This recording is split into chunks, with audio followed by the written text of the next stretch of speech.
News ಬುಲೆಟಿನ್ಗೆ ಸ್ವಾಗತ. ನಾನು ಸುಮಿತ್ರಾ. ಇದೀಗ ಹೆಡ್ಲೈನ್ಸ್. ಧಾರ್ಮಿಕ ಕ್ಷೇತ್ರಗಳ ಸಂರಕ್ಷಣೆಗೆ ಮುಂದಾದ ವಿಶ್ವ ಹಿಂದೂ ಪರಿಷತ್ ಮಾರ್ಚ್ 21ರಂದು ಕೊರಗಜ್ಜನ ಆದಿಕ್ಷೇತ್ರಕ್ಕೆ ನಮ್ಮ ನಡೆ ಪಾದಯಾತ್ರೆಯ ಬಗ್ಗೆ ಮಾಹಿತಿ ನೀಡಿದ ಶರಣ್ ಪಂಪ್ವೆಲ್.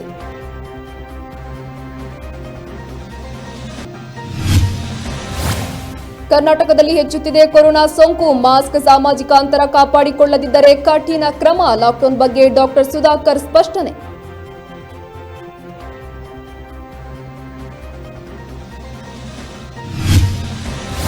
ಸದನದಲ್ಲಿ ಬ್ರಾಹ್ಮಣ ಸಮುದಾಯದ ಬಗ್ಗೆ ಪ್ರಸ್ತಾಪ. ಜಾತಿ ಪ್ರಮಾಣ ಪತ್ರದ ತೊಂದರೆ ಪರಿಹರಿಸುವಂತೆ ಮನವಿ. ಬ್ರಾಹ್ಮಣ ಸಮುದಾಯದ ಪರ ವೇದವ್ಯಾಸ್ ಕಾಮತ್ ಧ್ವನಿ.